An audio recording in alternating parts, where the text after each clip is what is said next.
It is 4 p.m. We're bringing developing news and the stories behind the headlines. This is Storycon, or the Story Conference. I'm Ed Lingao. Some stories we're watching this Monday, October 27. The Armed Forces of the Philippines says it intercepted and drove away Chinese fishing boats suspected of using cyanide near Ayungin Shoal in the West Philippine Sea last week. Troops under the Western Command confiscated bottles of suspected cyanide chemicals and other fishing paraphernalia from the vessels. The military says its quick response prevented further environmental damage in the area, which is well within the Philippines' exclusive economic zone. Two U.S. Navy aircraft crashed during separate routine operations in the South China Sea on October 26. The U.S. Navy says an MH-60R Seahawk helicopter and an FA-18F Super Hornet from the USS Nimitz went down minutes apart. All 5 crew members were rescued and are in stable condition as investigation continues. Philippine Coast Guard spokesman Jay Tariela and Davao City Congressman Paulo Duterte traded barbs over the weekend. That's after the AFP Chief of Staff General Romeo Bronner Jr. made remarks on the temporary deployment of the U.S. Typhoon missile system. Duterte accuses Bronner of boasting about U.S. missiles that could reach China and questioned his allegiance to foreign interests. Tariela defended Bronner, saying the AFP chief merely stated facts about the system's range and its role in strengthening national defense. He also accused the lawmaker of echoing pro-China rhetoric. The statements of assets, liabilities, and net worth, or the SALENs of 8 more centers, are expected to be released today. The SALENs cover Centers Ping Lacson, Juan Miguel Zubiri, Loren Legarda, Pia Cayetano, Bam Aquino, Erwin Tulfo, JB Ejercito, and Lito Lapid. Senators who have released their SALENs so far include Risa Ontiveros, Robin Padilla, Sherwin Gatchalian, Kiko Pangilinan, and Senate President Tito Soto. And Malacanang has accepted the irrevocable resignation of NBI Director Jaime Jimmy Santiago. Santiago declines to name his successor, but earlier said that the next NBI chief would come from within the agency. Meantime, Assistant Director Lito Magno has been designated OIC of the NBI.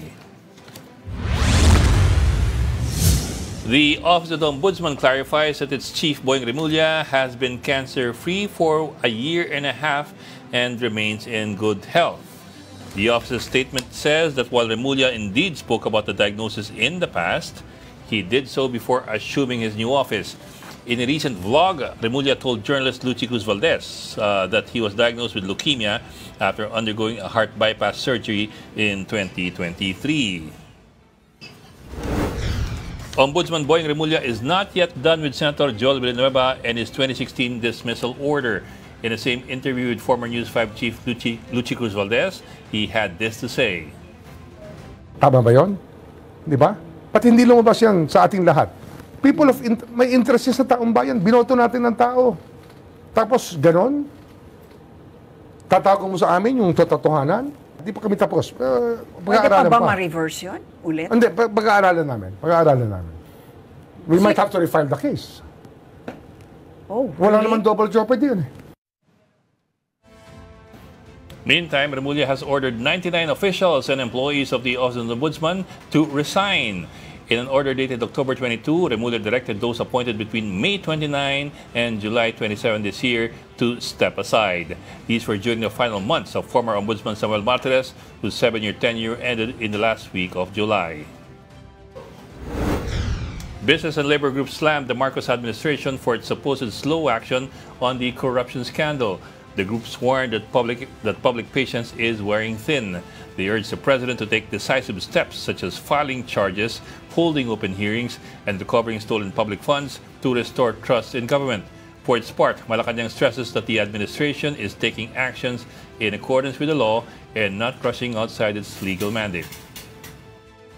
Sa mga naiinit, ang pamahalaan po ay nasa tamang pagkilos na naaayos sa batas. Nagmamadali, yes, minamadali lahat, pero hindi natin mamamadali ang lahat, pero mag-violate tayo ng batas at ng human rights. So hintayin po natin, dahil may naisapan ako, yan naman din po ang pangako ng ombudsman. Over the weekend, Castro also said President Marcos will release his statement of assets, liabilities, and net worth, but only in accordance with the guidelines of the Ombudsman. She did not, however, specify when it will be made public. Castro made the statements during press briefings in Kuala Lumpur, Malaysia, where the president is attending the 47th ASEAN Summit. Meantime, Marcos expresses his dismay over the continuing incidents in the West Philippine Sea during the ASEAN-US Summit and right in the presence of U.S. President Donald Trump. He warns that the lives of Philippine personnel, as well as the safety of vessels and aircraft, are being put at risk by these aggressive actions. Despite these tensions, the Philippine president vowed that Manila will remain calm, firm, and committed to the full implementation of the Declaration on the Conduct of Parties in the South China Sea. And joining us today, busy-busy sa kanyang cellphone, magpasalud ka naman dyan. Seryoso, magpasalud ka naman dyan. Happy Monday! Happy Monday! Very colorful na naman ang ating linggo. Oo nga eh. Kasing colorful ni Ami Pamintuan. Teka, hindi pa napapakilala eh. Ipapakilala muna kita. Kung sakali lang hindi nyo kilala, ang ating resident political heckler, Tito Rol Llamas. Ulitin ko. Sige na. Sige, ipasok na si Ami. Ami Pamintuan, ang editor-in-chief ng Philippine Star. Hindi na makulay eh. Happy Monday! Hindi ako makulay ngayon ha. Black and white ako Hindi ngayon. yung personality mo. Yung personality. Gusto ka ambyo, no? Okay. Wala, puro puti at itim lang ngayon. Mag-Halloween eh. Galing kumambyo, no? Ano bang, Wala yan na. ano bang costume natin sa Halloween? Puro ghost eh. Ano yung biyernes? Hindi ba? Sabado, may Halloween yun. Biyernes atang Halloween, Tunay na ghost. Ghost projects ba yan? Mukhang uso ngayon ang kwan. Mga ghost Tunay costumes. na ghost. Oo, talagang pang Halloween yun, no? Yung tema natin ngayon, no? Oo nga. Okay. Mga isang buwan mahigit isang buwan na itong ating ghost Pero nag-iintay pa rin tayo ng... Singa. Anong low-hanging fruits natin dapat? Wala. Pati yung live stream. Mga ilalagay sa hold departure order. Wala pa rin eh. Nasa ilbo pa rin eh. Dapat Wala. kasuhan na. Kaya nga. Pero alam ko may mga kakasuhan na this week. We've been hearing that for how many weeks already. Alam ko may kakasuhan na this week. Tsaka may mga umamin na nung 2-3 weeks ago pa. Oo nga, ang tagal-tagal. Which makes, I don't know, I'm not a lawyer, but I suppose that people are also wondering the same thing. Na you had all these disclosures in the Senate, actually self-incriminating disclosures eh. Di ba? Pag-aamin eh. Nga. Pero wala pa rin. Pero kung yata ngayon, bakasyon eh. Anong bakasyon? Wala pa yung Blue Ribbon eh. Sa middle of November pa mag-resume. Bagay. Mamaya, kausapin natin mamaya yung maaring magbalik, maaring nagbabalik na head ng Blue Ribbon Committee. Balikan natin mamaya. Pero nung isang araw, nag-press consequence eh. Si Boying Remulla at saka si Vince Dizon, di ba? Kakasuhan nila, 2 kongresista. Okay. So, ang problema, puro announcement eh. Kailangan may makita tayo nakasampa talagang kaso. Tsaka yung that one thing that everybody's looking for and looking forward to is yung what to do with Zaldico kasi he's been in the wind for what since Hindi ba kayo nahilo nung in-interview natin yung DOJ spokesman?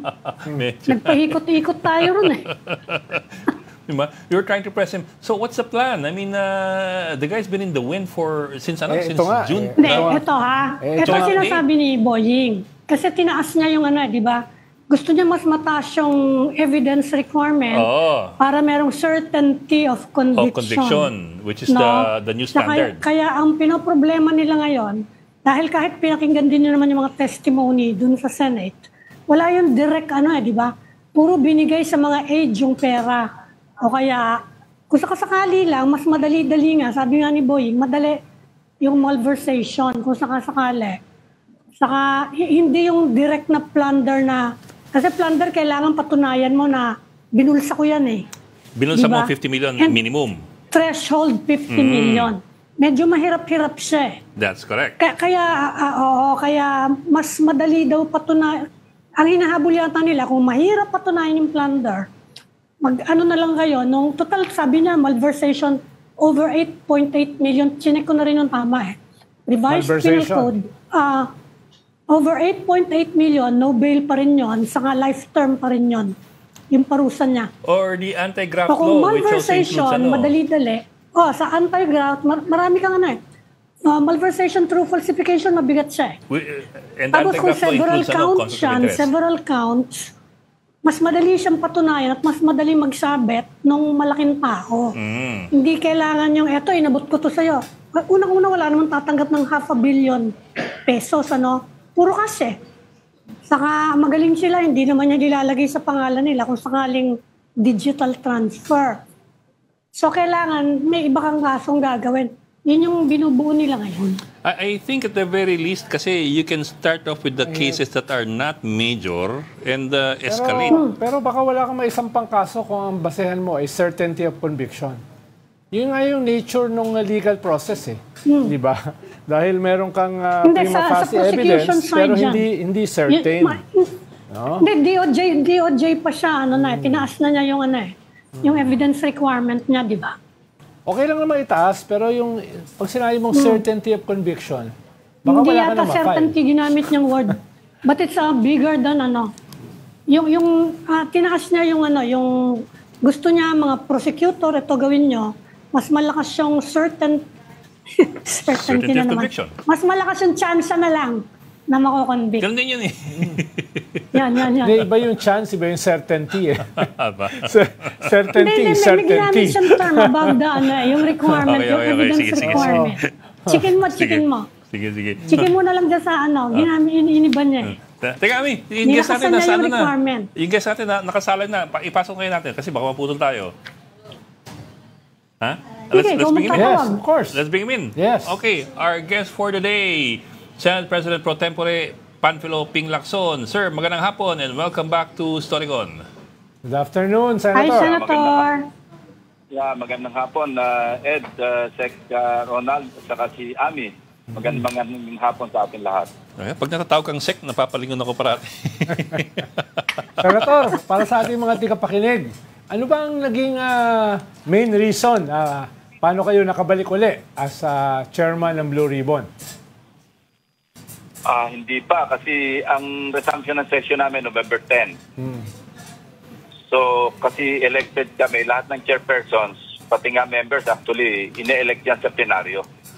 So without that formal election, as chairperson ng isang komite, hindi ako chairman ng Blue Ribbon Committee. Pero sir, sabi ni Tito Soto, 100% na raw kayong pasok eh.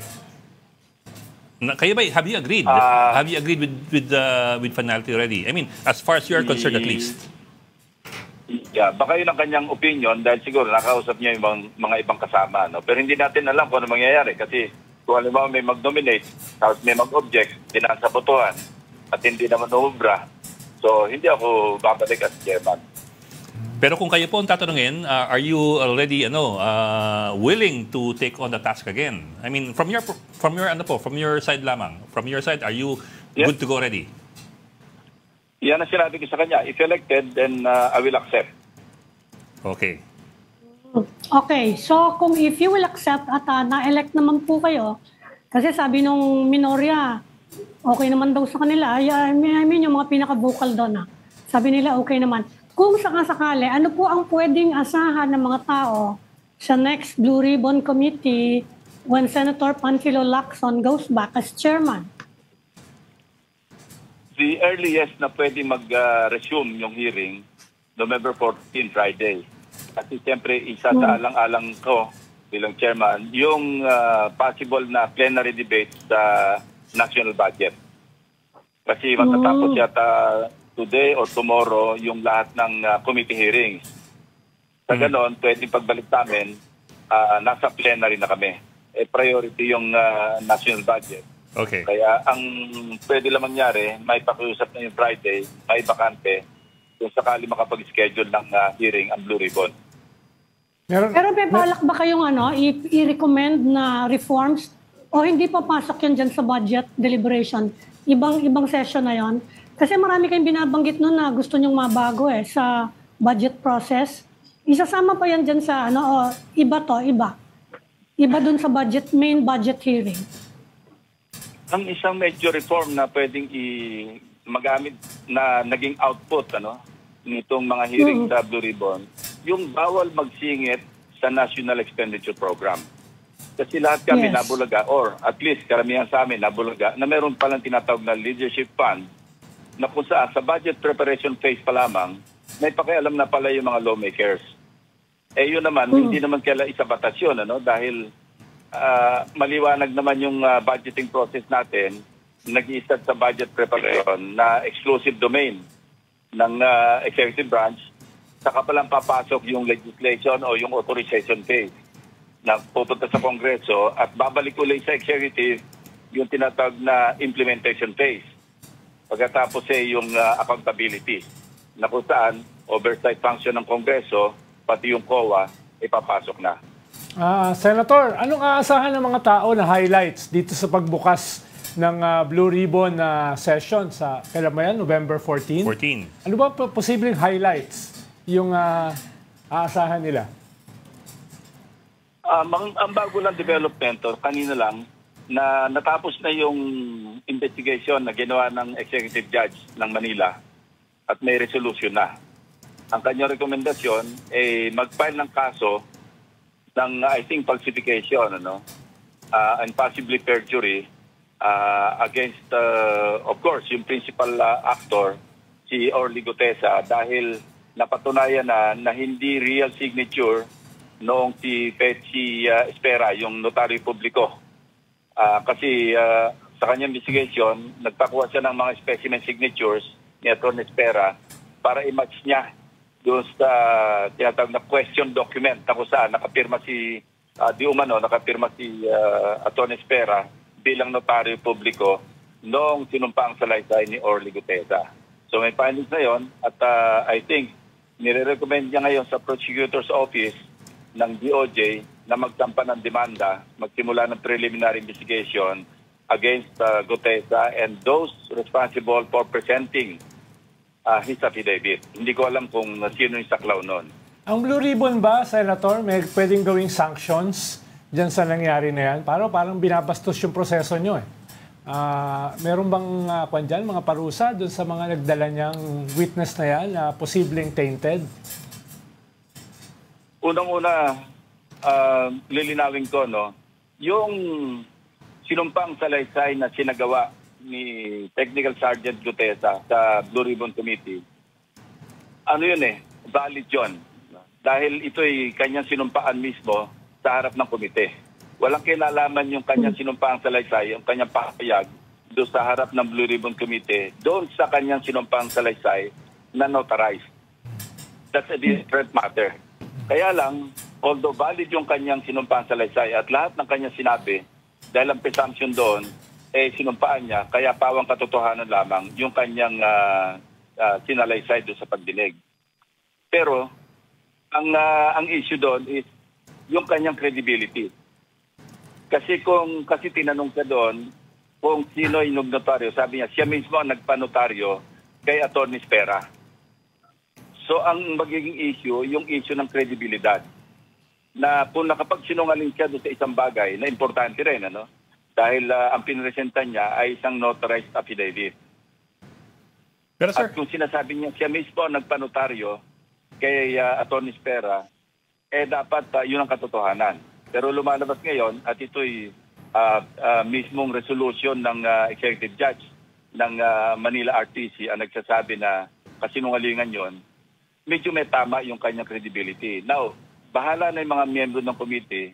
Ako bilang chairman, alam ko na yung idadraft ko bilang committee report patungkol doon. Pero nakasalala pa rin yun sa appreciation ng mga miyembro na mga pipirma sa committee report kung sasang-ayunan nila yung observation ng chairman na magdadraft ng committee report. Sir, just to recognize si Regina Lay is now with us. Sir, but if I may, sir, I was wondering lang kasi like it or not, sir, maraming nagpapanotarize na hindi talaga humaharap yung mismong abogado. I mean, it's not supposed to happen, but it always happens. Wouldn't this then be a problem not of Guteza, but a problem of the person who notarized it? Kung in this case, possibly si attorney, what's his name? Attorney Espera. Hindi. Paano magiging problema ng attorney Espera sinabi niya nga hindi siya nagpirma. At napatunayan nga na hindi niya talaga pirma yung nando sa notaryo. Yes, sir. So walang problema yung notaryo publiko. Yes, sir. Ibang usapin naman yung sinabi mong halimbawa, Ed, no, na hindi naman karamihan hindi humaharap. Pero it doesn't make it right. I know, sir. Kung yun ang common practice, hindi lang nahuhuli yung iba kasi walang kumukwestiyon. Pero once na magkaroon ng pagkukwestiyon at napatunayan na halimbawang siya mismo nagpirma at hindi siya humarap, hindi nakaharap sa kanya yung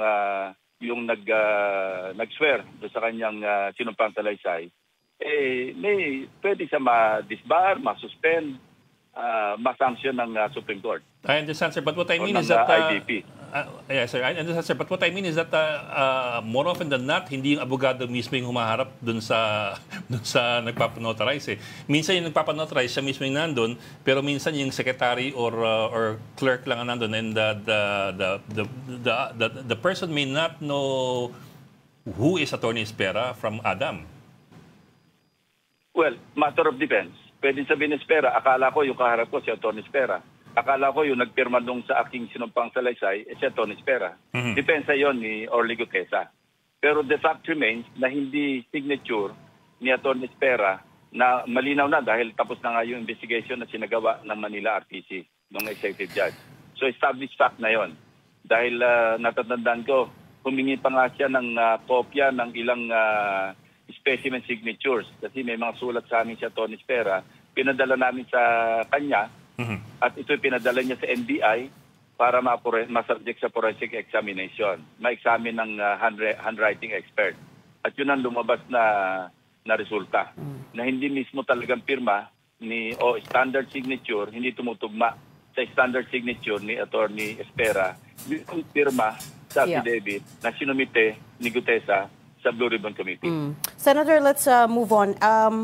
From Orly Guteza, because you posted on X, formerly Twitter, saying that if you were re-elected as Blue Ribbon Committee Chair, you are going to invite a very important witness, along with Sergeant Orly Guteza, of course. Sino po tong very important witness that you're talking about? Hanggang hindi na pa-finalize yung kanyang confirmation, na una, dadalo, at pag dumalo, maglalahad ng kanyang salaysay na pawang katotohanan, mahirap i-kumpirma. Pero sinasabi ko lang, napaka-importante ng testigo kasi marami pa madadagdag na mga pangalan na sangkot do sa lagayan at saka sa ibang pang modus operandi patungkol do sa mga ghost projects ng flood control. Meaning to say, this witness of yours is hindi pa siya nagko-confirm na dadalo siya sa hearing? He hasn't agreed to, he or she hasn't agreed to testify. Hanggang wala siya doon sa harap namin sa oras ng pagdinig, mahirap sabihin na hindi na mangyayari na yon. Kasi marami ng insidente in the past na nagkumpirma pero hindi naman sumisipot, nagbabago ng isip for some reason. Pero sinasabi ko lang, importante din sigo kasi lalawak pa yung yung mga masasangkot at malalaking pangalan pa.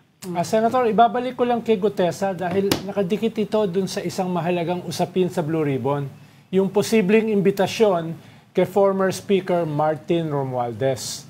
Paano makakaapekto yung development na yan kay Guteza doon sa ganong klaseng issue, Senator? Wala. It stays, yung intention, yung plano na imbitahan of course, si Saldico wala dito, pero papadalan pa rin siya ng invitation doon sa kanyang residence. Si Speaker Romualdez, dati Speaker Romualdez, papadala namin yung invitation o yung letter kay Speaker Bogie D. At siya yung magsasabi kay dating Speaker Romualdez na dumalo kung kagustuhan ni Speaker Romualdez na dumalo. Pero, in between, nagbigay na ako ng instruction just in case na bumalik nga ako bilang chairman na mag-prepare na ng subpoena doon sa contractor nung construction ng bahay sa number 42 McKinley Road sa Forest Park or doon sa security agency na nag-handle ng security, yung may kontrata na nag-handle ng security doon sa naturang house under construction para dalhin yung doon sa STECOM para dalhin yung logbook.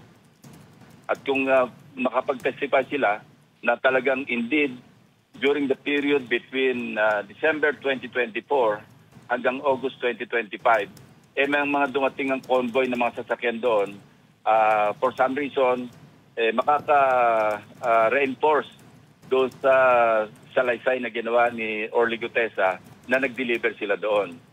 So, importante yun.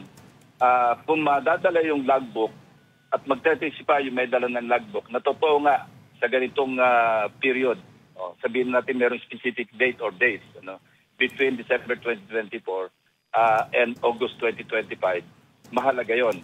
Kasi magiging very credible at saka daming yung evidence ng salaysay sa pamamagitan ng salaysay ni Orly Gutesa.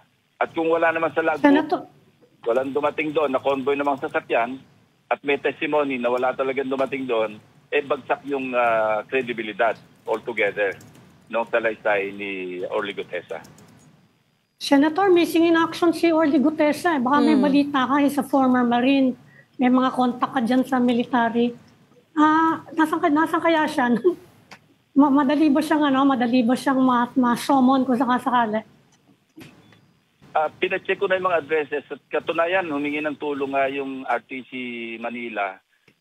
Doon sa address, pinadala namin sa kanila, pero ang sabi, wala na raw si Gutesa, hindi na doon nakatira. Yes. Ngayon, ang subpoena na ipapadala namin sa kanya, i-course namin through the office of Senator Marcoleta and or doon sa residence or office ni dating Congressman Mike Defensor.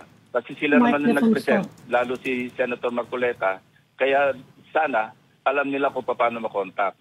Kasi chinek ko rin yung CCTV doon sa Senado, noong araw ng pagdinig na nando si Gutesa. Dumating siya doon as early as 8:27. Pagkatapos siya may sumalubong sa kanya, dumiretso siya sa opisina ni Senator Marcoleta. Paglabas niya, diretso siya, sinamahan siya nung staff ni Senator Marcoleta doon sa gallery. At nanatili siya doon habang kami nagkakaroon ng pagdinig. Pinababa siya mga bandang, I think, 10:27, tinawag siya, nanggaling siya doon sa gallery.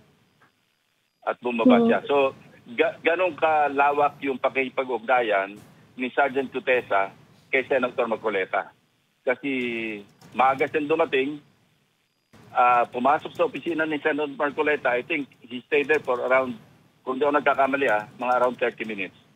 Pagkatapos lumabas at doon siya nanatili. Nakinig siya doon sa aming pagdinig habang hindi pa siya pinatawag. Pero nung dumating siya, nag-iisa siya? Nag-iisa ba siya nung dumating siya?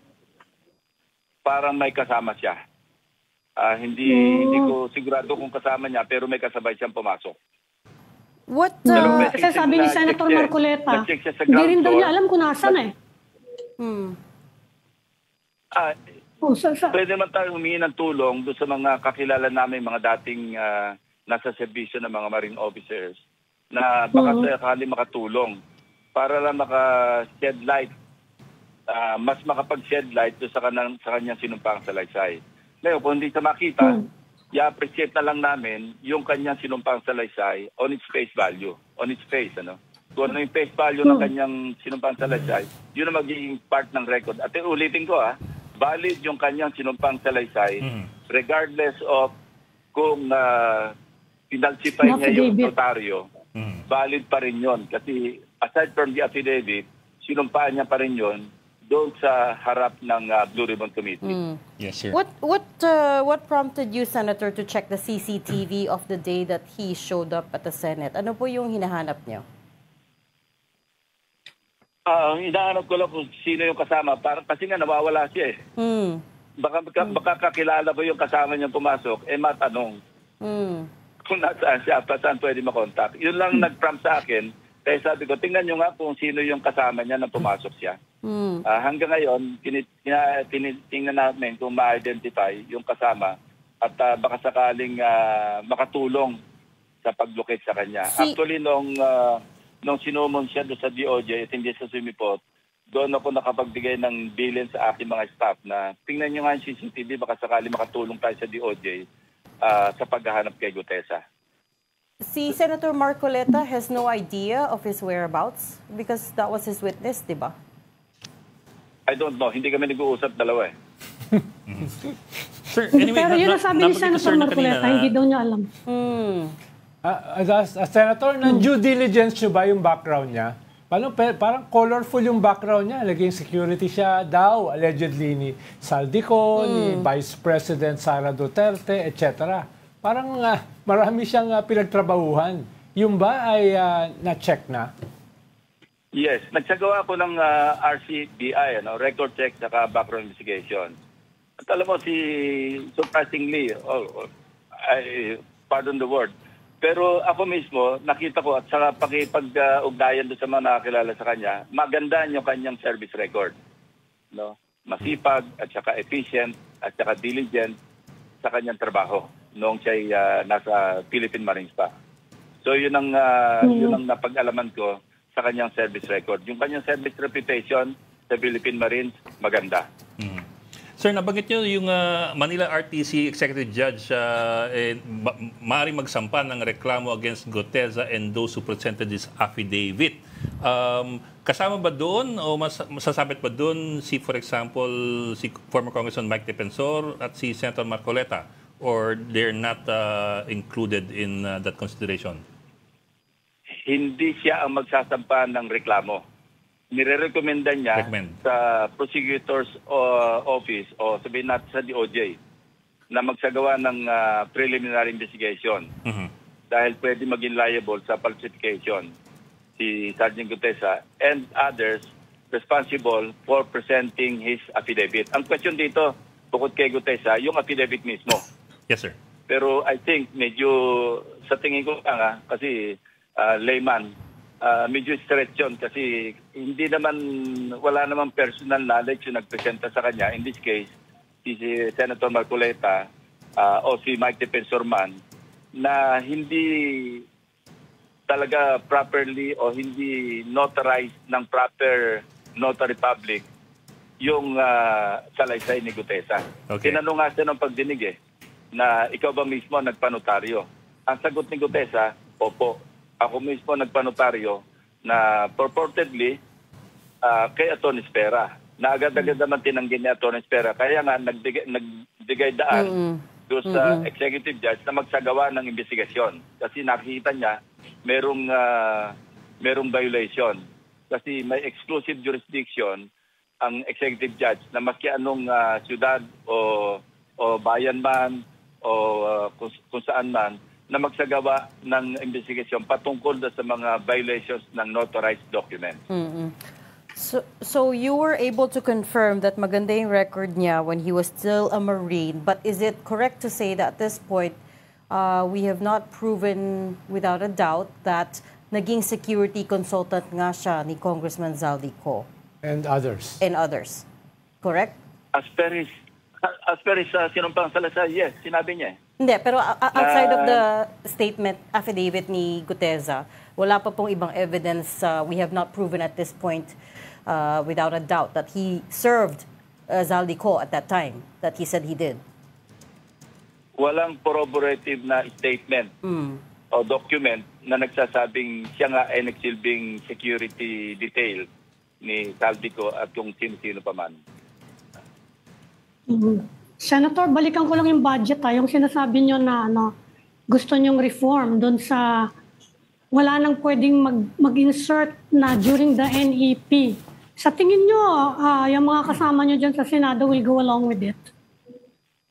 Kasi parang matagal nang ginagawa nila, na parang routine na tatawagan sila ng executive, tatanungin, meron ba kayong project na gustong isama rito? Parang normal . which is a clear violation of the budgeting process. Napakaliwanag nun. At ang isa pang dapat i-correct, so by way of yung sa aming committee report na gagawin, bakit ganun kadali na magbaba ng mga project? Dahil sa statement ni na Bryce Hernandez at saka ni Alcantara, nagbaba ng proyekto sa Bulacan 1st District Engineering Office. Teka muna, yung pagpasa ng GAA, itemize lahat yung projects, yung tinatawag na PAPs, di ba? Programs, activities, projects. Itemize yan eh. Pagka yung pondo na na para doon sa isang particular na proyekto, iniba mo, technical malversation yon. So maraming magiging liable sa technical malversation, lalo pa nga't may kasamang lagay o komisyon o kickback, may papatong pa yung kasong technical malversation kung sino man ang may gawa noon. Kasi, for the life of me, I cannot really explain kung bakit pinapayagan yung, halimbawa, ito, hypothetical ito, no? Dahil hindi naman tayo bibigyan ng conclusion doon sa kaso ni Senator Villanueva. Di ba sabi, ang hinihiling ni Senator Villanueva, at ito'y sa statement ni Alcantara, humihingi ng multipurpose building na nagkakahalaga ng 1.5 billion. Parang unilaterally, arbitrarily, si Alcantara nagsabing, hindi, palitan natin kasi hindi tayo aabot sa di umano'y hinihingi 150 million na kickback. Dahil 10% ko multipurpose, kaya tinapatan nila ng worth 600 million pesos na flood control project. Kasi mas malaki yung komisyon o kickback doon na magtutugma rin sa 150 million sa 25%. So bakit pwedeng bago-baguhin yon? Hindi po pwede yon kasi technical malversation nga yun eh. So dapat maging maingat na yung pagsunod o hindi pag-violate sa batas, yung General Appropriations Act, na kung saan nakapatungkol yung isang budget, halimbawang 100 million, 150 million, sa isang proyekto, hindi mo pwedeng baguhin yun eh. Marami-raming tatamaan yung technical malversation na sinasabi mo. Marami. Senator, malaki ba yung penalty dyan? Malaki ba yung penalty dyan? Saka ano ba yan? Non-bailable ba yan? Hindi. Ang non-bailable yung malversation through falsification of public documents. Ito yung mga ghost project o kaya substandard na binayaran, pinalsify yung mga nagse-certify na completed o kaya yung progress billing na sinasabing naka-accomplish ng 46% in a matter of 9 days o kaya 89% o 85% in a matter of so many days. Na alam naman natin na hindi totoo. So yun yung malversation through falsification na merong benepisyo na nakuha yung mga nag-commit ng malversation at nag-falsify ng mga dokumento. Yun ang sinasabi mo kanina, Ami, na ang threshold amount is 8.8 million, no bail, at saka capital offense. Oo. Pero yung technical malversation, kasi nagtatanungan mga tao ano kayang pwedeng ipatong na criminal case sa insertion, budget insertion? Pwede bang parusahan yung mga nag-budget insertion? Pwede ba yung technical malversation o may mas matindi pang kaso na pwedeng i-file? Mga prosecutor na dapat mag-aral yan, Ami. Wala na sa Senado. Tinatanong ng mga tao Kasi yun ang hinahabol din, yung mga lawmakers The mere act na hindi ka tumugon do sa batas na ang isang budget, yung halaga ng ay dapat doon mo gugulin sa isang particular na proyekto, sa ibang proyekto mo ginamit, yun, napakaliwanag nun, basic nun, na talaga merong technical malversation. Pero kung ano yung parusa at kung sino yung dapat tamaan, hindi ko kaya sagutin yon. Senator, on a different topic, may binanggit si Senate President Tito Soto na open daw ang Senado na buksan uli yung impeachment, depende sa magiging desisyon ng Supreme Court. Anong ibig sabihin nun? Tatanggalin nyo sa archive yung naka-archive na impeachment? Yes. Yun ang purpose ng pag na-archive kasi, hindi tapos yun Kaya ang kanyang motion nun is to table, di ba? Na ang motion ni Senator Marcoleta, motion to dismiss, na wala naman sa aming rules kasi nasa plenaryo kami. At nung sinabi niyang may supplementary application ng rules of court do sa rules of the Senate, wala rin pala sa aming... ako nga nag-interpellate sa kanya noon o nag-manifest tungkol doon. Kaya hindi umubra yung motion to dismiss. Ang naging decision ng liderato ng Senado noon, ni dating Senate President Chis Escudero, i-archive. So effectively, sa halip na i-table, na-archive. Pero pag na-archive, pwede itong i-pull out anytime if necessary. Ngayon, kung halimbawa lumabas yung decision ng Supreme Court, yung ruling na sinasabing dahil do sa MR, ano? Kasi under MR ito eh. Kaya nga ang boto ko do sa usapin noon, nag-abstain ako eh. Kasi sinasabi ko lagi na kung ano yung ruling ng Supreme Court, kung tama man o hindi, dapat sundin natin. At that time, may ruling ng Supreme Court na dinispis na yung impeachment complaint effectively. Pero dahil under MR, pwede magbago yung ruling ng Supreme Court. Hindi ko rin alam. Kaya ang boto ko noon, and-explain ko rin ito, na nag-abstain ako.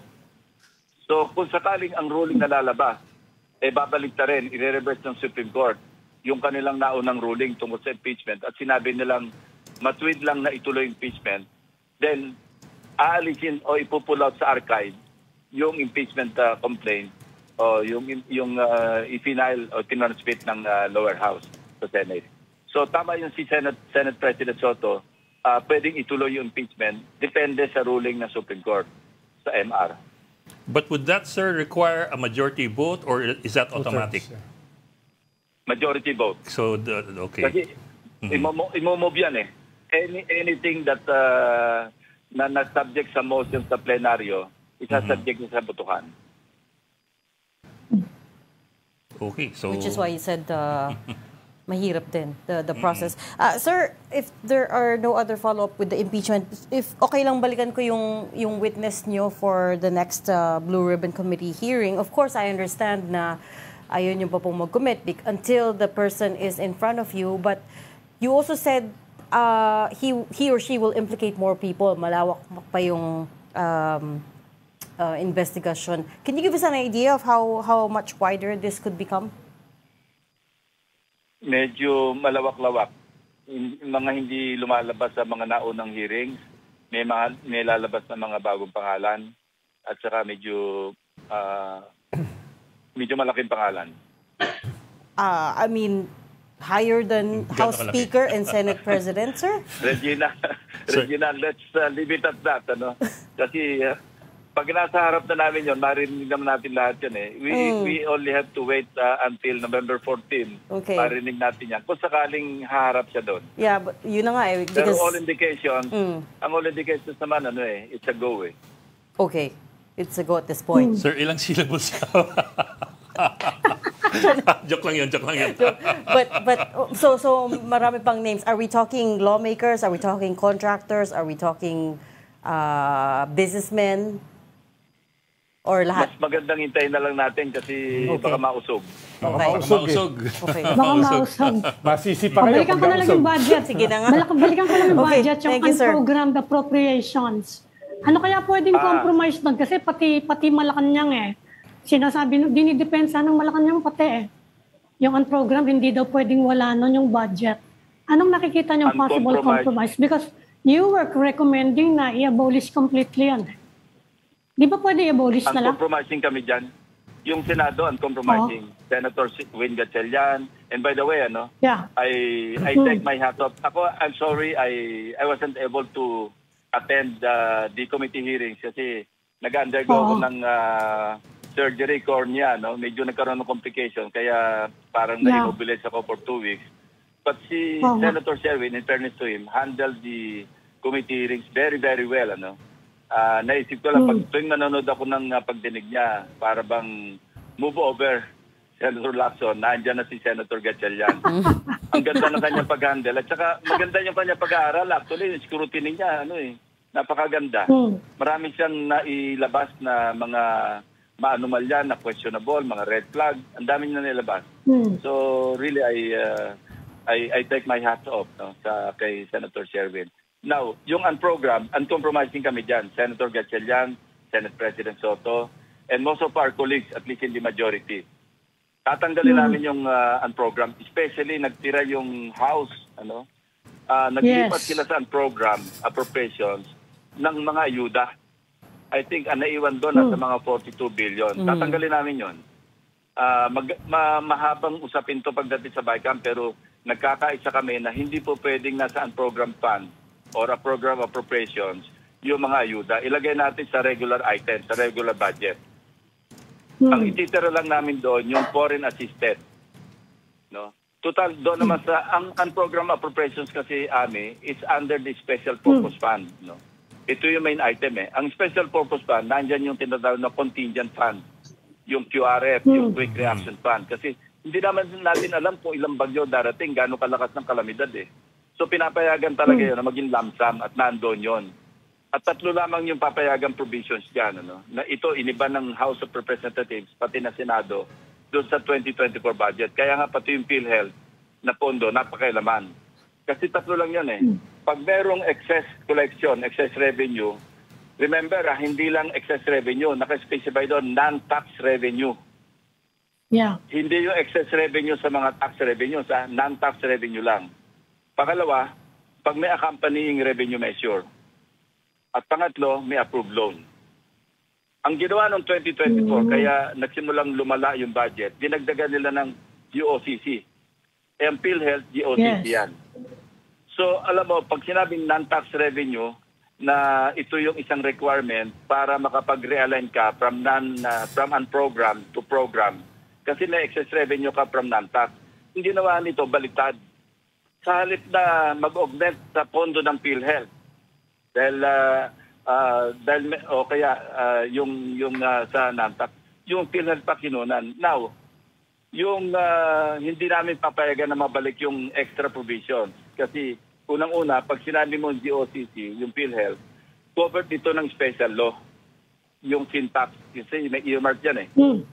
Nagpasa kami ng sin tax law noon, naka-earmark yung pondo na ibibigay sa PhilHealth at suporta sa universal healthcare. Effectively, inamend ng general law yung special law. Kasi ang GAA is a general law. Yung sin tax at saka yung mga laws patungkol sa PAGCOR at saka PCSO. Kasi may mga earmarking din dyan eh.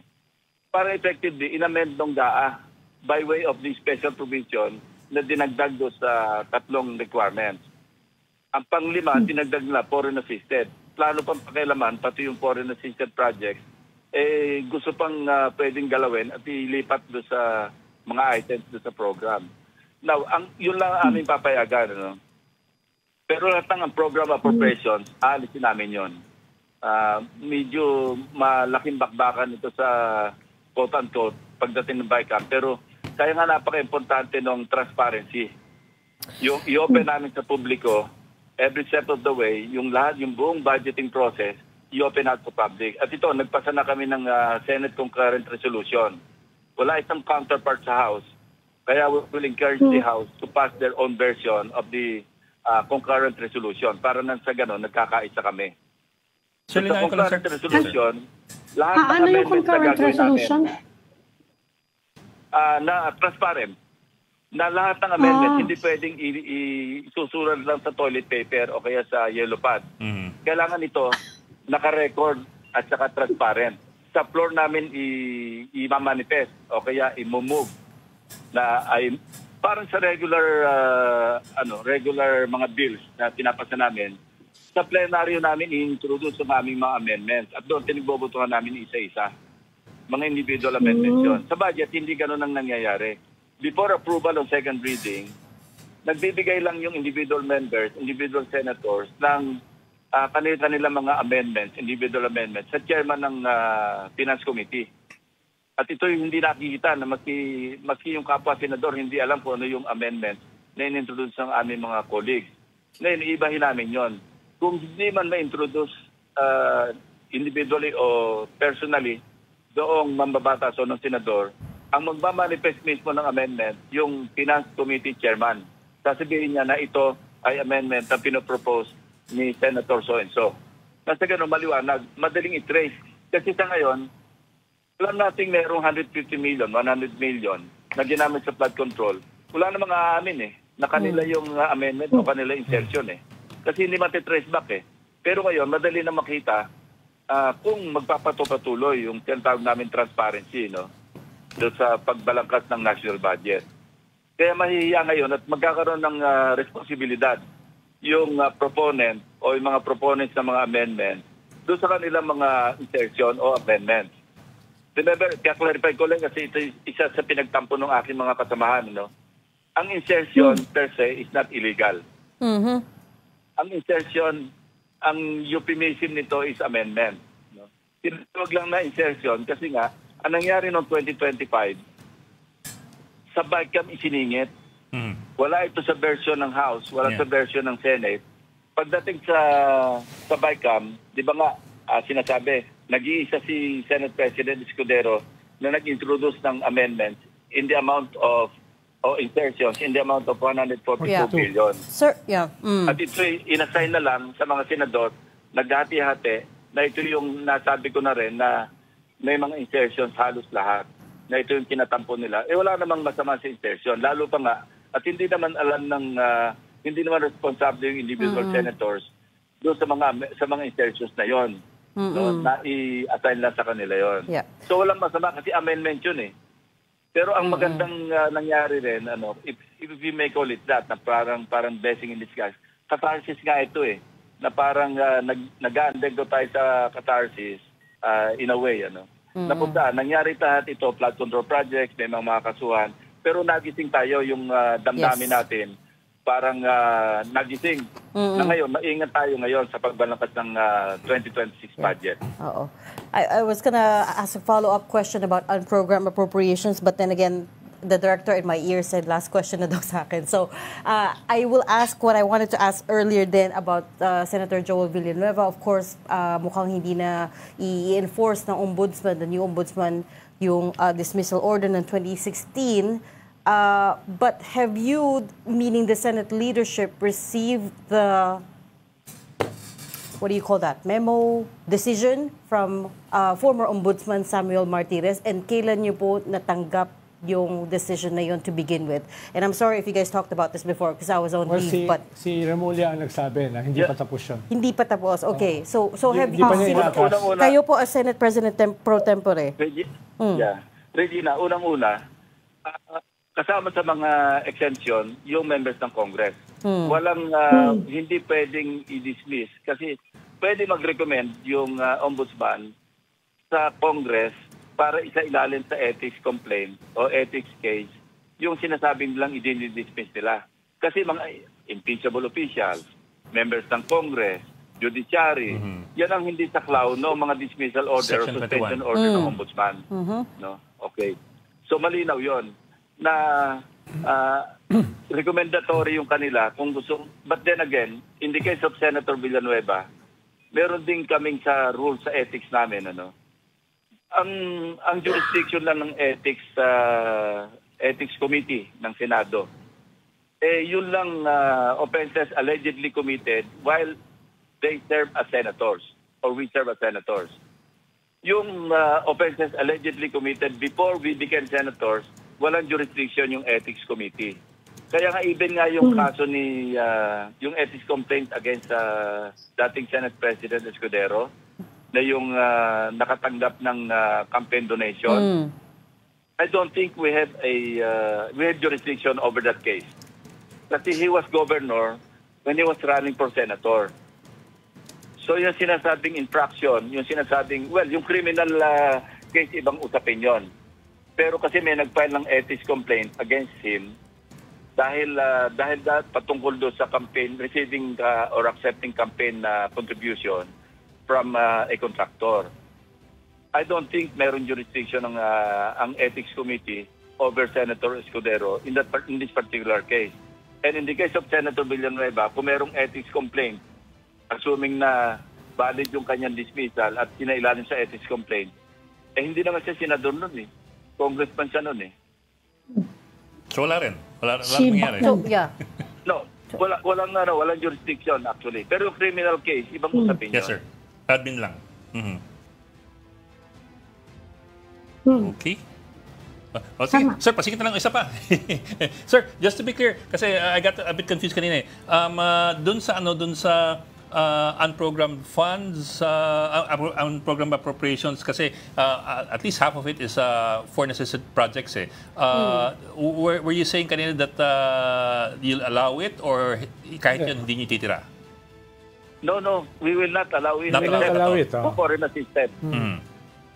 Yeah. Except foreign assistance. Alam mo kasi yung program appropriations, ang authority lang niya na mag-release, Office of the President. Nagulat niya ako dahil nakakuha ako ng dokumento doon sa under the 2024 budget. Alam niyo ba kung magkano yung program appropriations na pinakawalan ng DPWH? 50 billion pesos. Out of the 50 billion, 30 billion flood control. Kaya nagkaloko-loko eh. Sinugot from program appropriations at sinabog kung saan sa mga distrito para magsagawa ng flood control projects. Talaga naabuso. Kasi alam nyo kung bakit? Kasi nandiyan yung suki nila eh. Suki ng mga mambabatas nasa DPWH, kaya tinambak nila hanggang sa naungusan pa nga yung budget ng education sector, hindi ba? Kasi nandiyan na yung mga suki nila eh. Kabisado na nila kung sino yung kakausapin. Sina Alcantara, sina Bernardo. Yan yung mga kausap na nila eh. Kaya sa 2025, itinodo na nila eh. Yun ang masama kasi nawili. Kaya sumabog. The problem also is nandun yung AFP modernization is also under unprogrammed, right? So that's the issue. Alam mo, may dugtong ko lang, some people really don't know when to stop. Yung insatiability, ito yung magpapahamak, ito yung nagpahamak na sa mga iba sa kanila, whoever they are. Yeah. Pero Senator, paano nyo gagawin concretely yung pagbukas ng BICAM? Paano ito yung first time na mangyayari na bubuksan yung meetings ng BICAM eh? Meron na ba kayong konkretong proposal? Paano gagawin yon? Yes, open. Open sa publiko. At kung sino man yung magpo-propose ng mga panipaningit doon sa BICAM, dapat identify din. No, napalaking deterrent yun eh. So, kung ma-identify kung sino yung proponent o proponents ng amendments, realignment, or insertion, malaking deterrent yun, ha? Okay. I'm so sorry to cut you off, Senator, but sobrang overtime na kami. But thank you so much for talking to us and shedding light on all these issues. Senate President Pro Tempore Ping Lacson. Salamat, Senator. Thank you. Thank you, Senator. Thank you, and we hope you recover fast from your corneal surgery. That's all we have for today. Thank you so much for sorry, hindi ako sanay after 4 days of being away. Thanks for joining StoryCon. I'm Pamituan, Editor-in-Chief of the Philippine Star, Ronald Llamas, a resident political pundit. Join us again tomorrow 4 p.m. I'm Regina Lay. I'm Ed Lingao. Kapatid, we are One News, all sides, all the time. This is the Story Conference Group or the StoryCon Group.